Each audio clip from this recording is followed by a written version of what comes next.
Na po minsan, meron pong isang kwento tungkol sa isang matandang lalaki, isang tatay na may sakit at naghihingalo na. Habang siya po ay nandoon sa hospital, nakahiga, nakatubo na lang po para siya'y nakakatanggap ng oxygen, ng hangin. Nakapalibot na ang kanya mga anak sa kanya. At sabi ng kanya mga anak, meron kayang huling habilin si tatay sa atin. Kaya nga po, nilapitan nila itong lalaki, ang kanilang ama, tinatanong, Papa, ano ba ang gusto mong sabihin sa amin? Ito pong matanda, bigla, parang nasasakal po sa kanyang paghinga. Sabi po nung panganay, lumapit kayo, may sasabihin si Papa. At lalo pong nahihirapan sa pagsasalita, sa paghinga, itong lalaki. Ano kayang gusto sabihin ni Papa? Sabi po ng mga bata, sila'y nagkakagulo. Hanggang nakita po nila yung kamay nitong kanilang tatay, tinuturo po yung oxygen. Tinatapakan po nung paa nung anak. Yung pala hindi makahinga, sinasabi. Alisin mo yung pagkatapak mo, mamamatay ako, sabi niya. Pero ang simpleng aral lang po, gusto ko maalaala nyo ito. Sabihin mo pag nasasaktan ka. Speak up. Say something. If you are in pain, if you're hurting, yan ang problema na napakarami sa atin.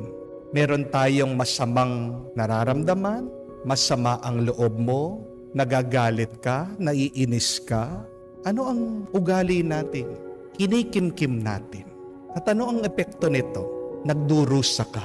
Because of your inability to speak up, you're hurting more yourself. But remember this, by speaking up, you're releasing yourself from pain.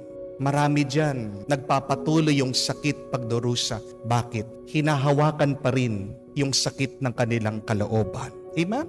Magsalita ka. Sabihin mo para mag-umpisa ang paghilom ng iyong kalooban. Kung hindi ka magsasalita, kamuka nung tatay, masasakal ka.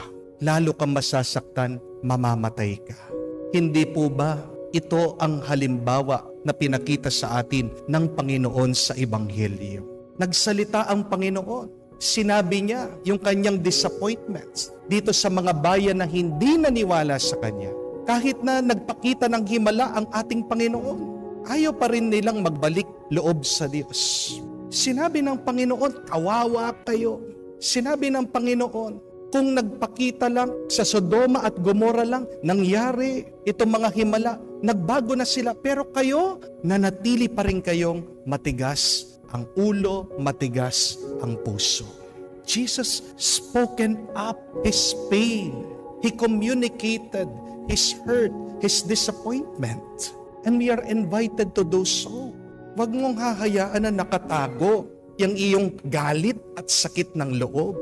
Sabihin mo, dahil tandaan po natin, ang mga tao, wala namang antena. Hindi ka mauunawaan ng iba kung hindi mo sasabihin sa kanila. Amen? Magsalita ka. Isa pang problema natin ito. Meron tayong problema sa ibang tao. Hindi natin sinasabi sa kanila. Kung hindi dun sa mga hindi naman talaga concerned dun sa ating problema. May problema ka sa biyanan mo, bakit doon sa kapitbahay mo siya kinekwento? May problema ka sa asawa mo? Bakit doon ka sa mga kakumari mo nagsasalita?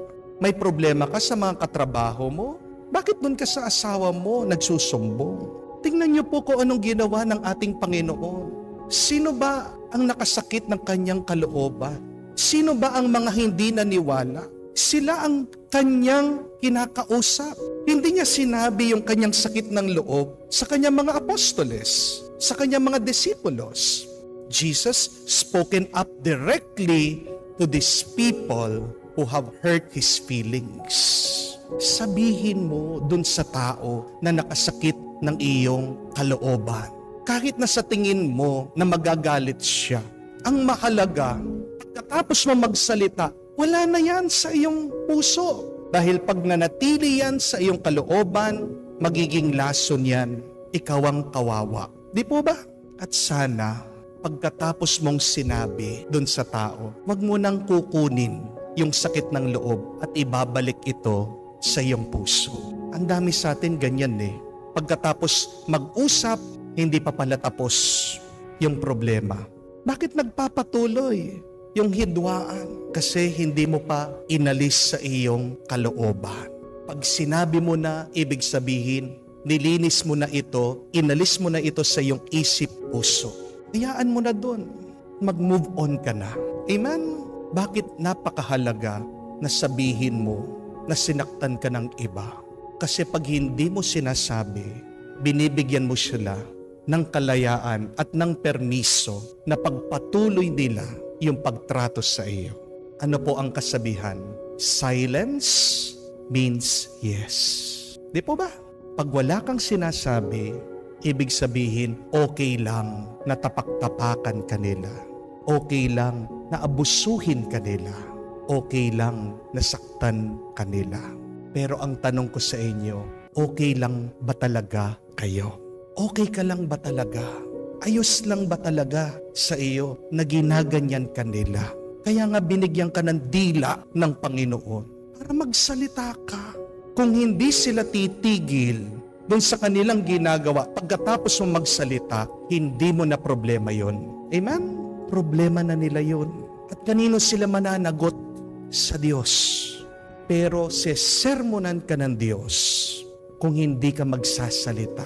Kaya nga binigyan ka ng bibig para gamitin mo yan. Sabihin mo pag may ginagawang masama ang ibang tao sa iyo. Kung hindi ka magsasalita, tandaan niyo po ito, walang magbabago sa trato ng ibang tao sa iyo. Mananatili, nasasaktan ka nila, pagpapatuloy ang pag-aabuso nila sa iyo. Alam ko, marami po sa atin, marami sa atin, nahihiya. Kaya nga, hilingin natin ang lakas ng loob galing sa banal na Espiritu. Gamitin natin ang ating mga salita. Sabihin ang masamang ginagawa ng iba para tumigil ang hindi tama na kanilang pagtatrato. Walang masama kung sasabihin mo yung masama na ginagawa ng iba. Speak up to heal yourself. Speak up so that the abuse can also stop. Makakapagsalita ka lang ng mabuti kung nasa iyong banal na Espiritu. Kaya bago ka magsalita, hingin mo ang tulong ng Diyos.